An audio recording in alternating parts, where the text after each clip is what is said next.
Hi guys, it's Jeff and Jomtien. Hope you're having a wonderful day. Well, tonight I decided to go for a little walk around the Jomtien night market. It's one of my favorite places to go and eat, and it's also a very convenient place as it's right next to the Copacabana, which you can see in the background, and just up the street or down the street towards the beach from the Riviera Ocean Drive, which is where I'm staying right now. The location is really convenient. It's right across the street from the beach on Beach Road in Jomtien at Soy 8. And it's a great place to visit in the late afternoon. You can sit at the bar there and enjoy the sunset, or you can just enjoy all the shopping and the wonderful things that you can see. I thought I'd take you for a little walk around the market this evening because it was a busy evening and there was lots to see, which included this little guy here who's a Siberian eagle, I guess, and eagle owl. Okay. And he was quite the character. He looked like he was going to eat something. He had something there in his beak while people were talking, and then the boy over there was playing with the snake, which was interesting, especially for somebody like me that doesn't really like snakes.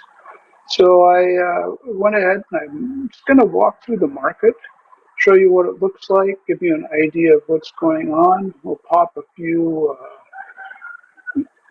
dishes or menus up on the screen as we go, just so you get an idea of what things cost. What I've found over the years is going to night markets or similar venues is a great way to save money on food, and it's a great opportunity to try a lot of different things. You'll see in this market there's just a tremendous number of dishes that are available, all types of food and all types of good, quick ways to eat. It's very inexpensive in Thailand. And as you go back here, this is the back part of the market is the goods market. There's everything from shoes to leather goods to even things like shirts and clothes and underwear and towels, socks. I bought all those things here at one time or another. And off to the side over here, they've put in a really nice area for the kids to play. And this seems like a really nice thing that they've done here just as an extra thing. It's fairly new and a nice place for the little ones to go back there while mom and dad are enjoying their beer. And you're seeing a lot more families in Jomtien than I remember before. I think it's become an inexpensive spot to come and visit. And obviously, with all the things to do in Jomtien, it's really nice to have a place for families to do. Speaking of the Riviera Ocean Drive, that's where I'm staying. You can see it there in the background. It's a great location. The only difficulty with that place is that you've got to cross Second Road to get back down towards the beach. And they put in a stoplight, and it's not operating yet. But hopefully that stoplight will start working, and then it'll be much easier to come down and walk across the street down into this area. It's only a 5 or 6 minute walk down the hill, and it's pretty easy. And it's a way that you can be close to the beach and still only be a few minutes walk. Um, Obviously, from the hotel or from the condo itself, you're able to see a lot of things. It's a 48-story building, so there's a lot of rooms that have great views, whether it's looking north towards Jomtien and on to Pattaya, or if it's looking out over the ocean. So a great place to stay. I really enjoyed it here. I've been here 6 months, so it's as I move this month, I'll be moving into my place, and I'll share some more info about that place as we go. But this is more of the area where they've got clothing. You see all kinds of stuff, and if you can imagine, it's probably for sale back there. They've got it pretty well lit up with lights still. I think some of that's still from Christmas. I noticed they took the Christmas tree down the other day. At least I think they did. But that was up until recently, probably until Chinese New Year. And we started back into the food section where they're serving food. This shop is really busy. I'm not exactly sure what they're selling here, But it's a really busy place, and it seems like there's a lot of Russian people that go into this particular shop. So that might be, maybe there's some things there that are pretty common for them. You see a lot of ethnic type foods, foods that are specific to certain groups of people as you walk through here. And that's, Mexican, Italian, Russian, obviously Thai, a lot of Thai food, and even, steak and things that we would consider very Western food. As we come up to the first aisle here, you can see that they've got a large seating area off to the left and in front. And actually in front, where you see the lights going across in front, you can see the street and some of the cars going underneath. And right across there is where the ocean is. Just a great view. There's a bar over there, which you can see in front, that's where a lot of guys come in the afternoon and sit. They'll have a beverage, beer from the local beer stand, and sit there and watch the sunset and enjoy the liveliness of the market and everything that's going on. And that's really a convenient place to come. I've enjoyed coming there a lot. Now we go back into the food area here, and it's just more and more. There's dozens of stands with food, and there's a lot of good food here. I have to tell you, I've tried a lot of it. There's a lot of it I haven't tried. But you can watch many of the vendors preparing the food right in front of you. And that's nice because you know the food is fresh, you know how it's prepared, you watch a cook making it right there in front of you. And it's very easy to see what it's all about, what's going into it, and how they're doing it. You'll notice on this particular night, this was a Thursday night when I walked through the market. And on Thursday night, there were several stands closed.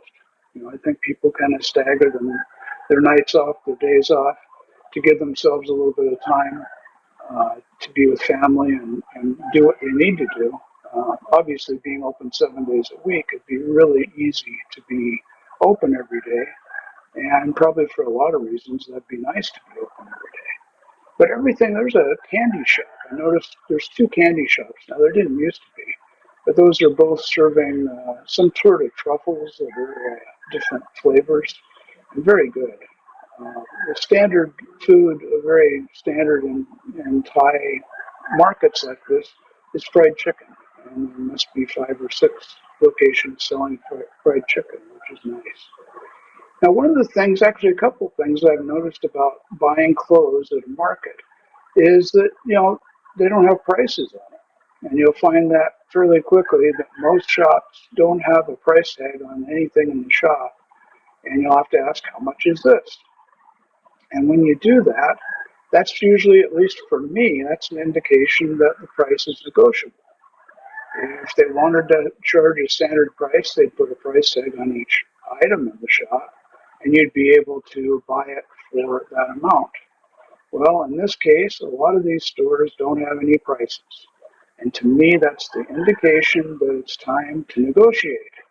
And most of these people will negotiate. Some of them will give you the sob story, and yes, it is expensive for them to be here. And yes, it is hard work. And they're there 6 to 8 hours, maybe 10 hours a day working.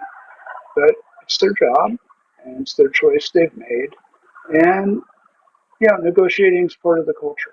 So I would say if you run into a place that doesn't have a marked price, consider that first price to be a starting point, and you might be able to get it for a little bit less. A lot of, on the end down here, there's a lot of trinkets, a lot of things, that souvenir type stuff, a lot of t-shirt shops in this market, which is nice because if you're buying things to take home to family members or friends, you can always get those.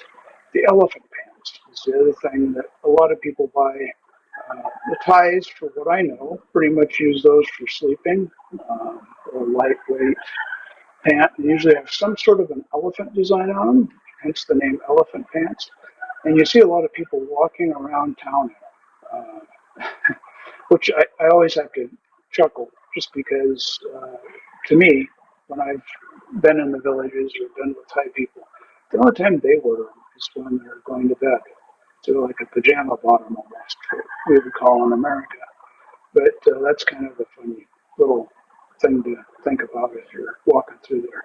Another thing about buying clothes in Thailand, if you're with a young lady and you're walking through a market, she says, "Oh, I really want that shirt." Walk past the shop and let her walk back in by herself and negotiate the price. You can wait out of sight a little bit and let her negotiate the price for a few minutes. And, if she's done, she'll tell you. But lots of times they can buy, because they're Thai people, they can buy something in a shop for about half of what we would pay as a farong. A farong is a white person, a foreigner. Farong is that foreigner word. And it's something that, you have to live with in Thailand. There's two prices for a lot of things. One is for foreigners, the foreigners, and one is for Thai people. And lots of times you'll see that. Now you start to get a feel for what's going on here in the food section. There's just a lot of different types of food. I didn't go back and get prices of every food stand, but I took a few shots here that are popping up, and you can get an idea for the prices. You'll find that most of the Thai food starts about 70 baht and runs to the mid hundreds, to 150. So it runs from $2 to $3 for something like pad thai or pad kapow mu or something like that. And then a lot of the fish and the other types of shrimp, those seafood things, are going to be by the kilo, and you can buy them by the kilo, or they might mark the fish in particular a certain price after it's been cooked and salted and it's ready to go, and you see that too. But lots of times, like a chicken breast or chicken wing or chicken leg might be 10, 15, 20 baht. There's some good ideas of what things cost. And it's just an easy way to pick up a meal. You can go to 4 or 5 places, spend $5 or $6, and come out pretty reasonable for what you have there. Come on back up around on the right side here. There's going to be the beer stand, and this is where if you need something to drink, whether it's water or beer or whatever, you can go in there. And the beers run very inexpensive, 50 to 60 baht for the small beer, and the bigger ones are 80 to 100 baht, depending on what brand they are. And they serve them just with a paper towel wrapped around them to keep them from dripping on you. But no, they're cold, but they're not nothing like a koozie to keep them cool or anything. The next idea for drinking are these smoothies, and there's 4 or 5 of these smoothie stands where they'll have different types of fruit already in the glass. And if you say, "I want a smoothie," they'll just say which one. You pull it off the stand, and they'll mix it up for you and get it all done. There's some shrimp. It looks like half a dozen shrimp for 150 or 200 baht, depending how big they are. Some fish.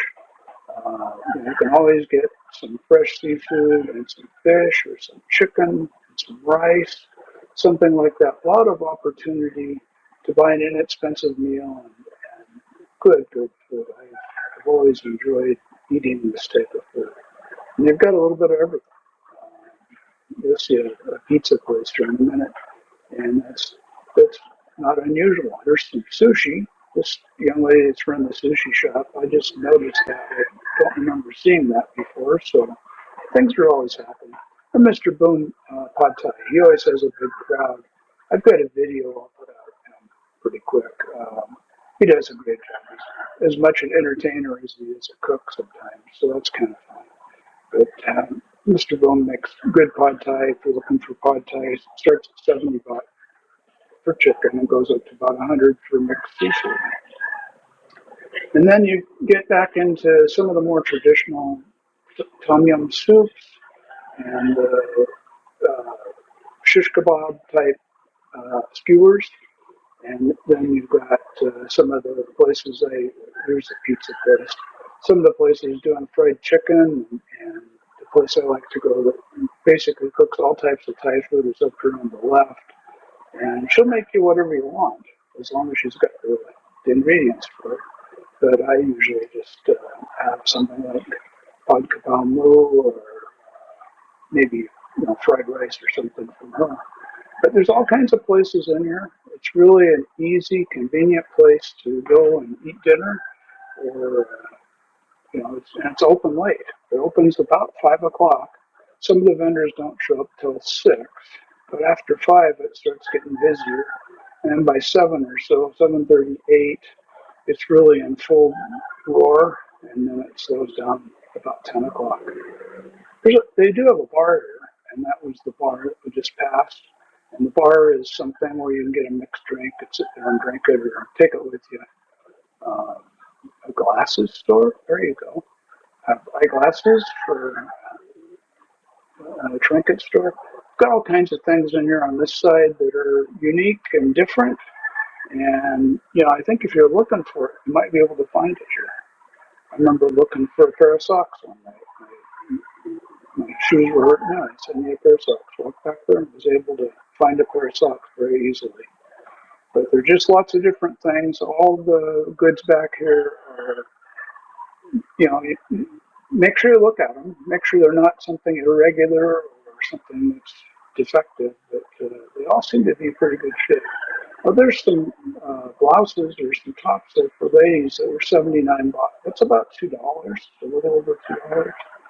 So there's lots of good buys, lots of good ways to go there. And this has been really fun walking through the market with you tonight. I hope you enjoyed it. I hope you'll take a chance to like, share, and subscribe to our channel. And we'll keep putting out some videos. Take care.